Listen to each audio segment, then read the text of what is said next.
Halo, selamat datang lagi di sesi penyelaman mendalam kita. Hari ini nih, kita bakal ngulik sumber-sumber yang Anda bagikan soal Kasepuhan Guradog. Lokasinya di pedalaman Lebak, Banten. Komunitas adat yang unik banget ya, masih pegang teguh tradisi leluhur plus punya kesenian topeng yang khas. Oke, misi kita kali ini, menggali inti komunitas ini sama seni khas mereka itu. Gimana sih cara mereka jaga warisan di tengah zaman yang terus berubah? Yuk kita bedah bareng-bareng. Mungkin bisa dimulai dari apa sih yang bikin Kasepuhan Guradog ini beda dari masyarakat kita pada umumnya? Iya, halo. Jadi nama Kasepuhan itu sendiri sebetulnya udah jadi kunci ya. Artinya kan yang dituakan atau yang dipertahankan. Mereka itu hidupnya pakai pikukuh, semacam sistem adat tapi nggak tertulis. Nah ini jadi panduan utama mereka. Beda banget kan sama kehidupan kota. Ini bukan sekedar gaya hidup loh, tapi udah jadi fondasi keberadaan mereka, gitu. Menarik. Di catatan Anda disebut juga soal struktur kepemimpinan adatnya yang cukup jelas ya.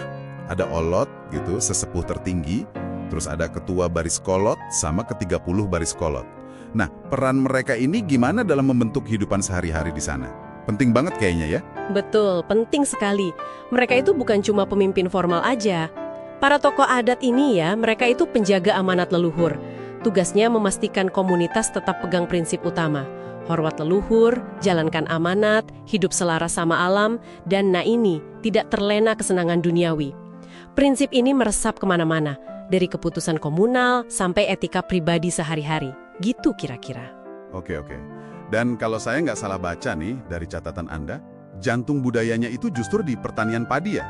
Bukan sekedar cari makan gitu? Mereka bukan urusan perut aja, tapi udah jadi ritual sakral yang mengikat komunitas. Upacara-upacara pertaniannya lengkap dengan sesaji itu jadi pusat kehidupan sosial dan moral.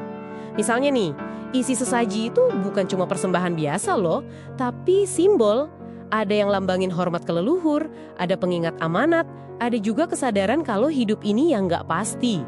Jadi ritual ini secara aktif menanamkan nilai-nilai itu ke warganya tiap waktu. Wah, keren ya. Ritual jadi semacam sekolah nilai-nilai gitu ya. Nah, ini pasti nyambung juga kan ke cara mereka berekspresi, terutama lewat kesenian topeng, yang katanya khas Guradog banget ini. Apa sih yang bikin beda? Kok disebut khas? Betul, nyambung banget. Kesenian topeng Guradog ini punya jalurnya sendiri. Nggak kayak topeng Panji di Cirebon atau Malang yang alurnya mungkin lebih kompleks gitu. Perkembangannya yang kelihatan lamban itu justru jadi bukti kuatnya tradisi di sana. Dipertahankan banget. Salah satu penjaganya seperti yang Anda catat juga itu Atong Group. Berdiri sekitar 2005. Namanya diambil dari sesepuh seni mereka. Sebagai penghormatan gitu. Oke. Lalu struktur pertunjukannya gimana? Saya baca ada 2 bagian utama ya. Benar. Biasanya mulai dengan jaipongan dulu. Ini semacam tarian pembuka lah. Lebih fokus ke gerak yang indah, musik yang energik, buat manasin suasana gitu. Nah, baru setelah itu masuk ke inti, seni drama. Di bagian inilah ceritanya dibentangkan. Lengkap sama pesan-pesan moral yang mau disampaikan ke penonton, ke masyarakat. Nah ini nih, yang menurut saya, menarik banget dari sumber Anda.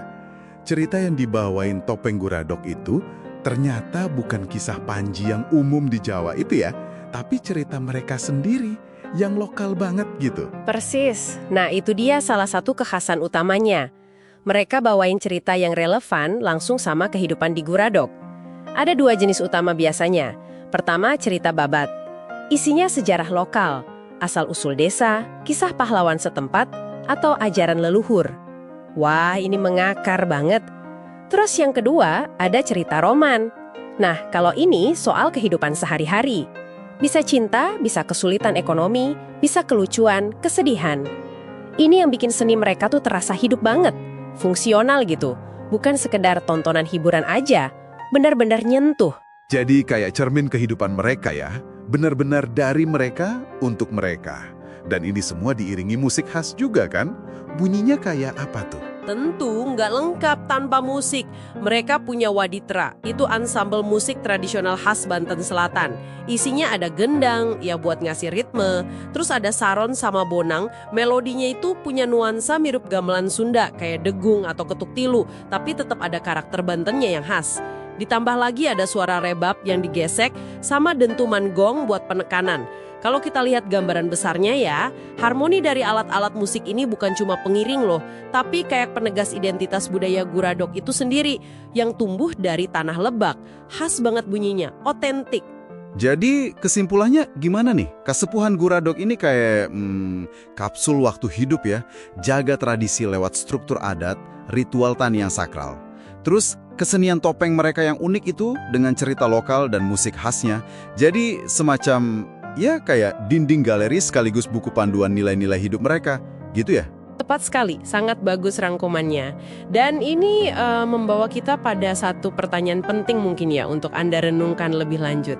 Mengingat betapa dalamnya hubungan mereka dengan tradisi dan alam, gimana ya kira-kira kasepuhan Guradok ini akan menavigasi tekanan dunia modern yang pasti kan terus masuk ya.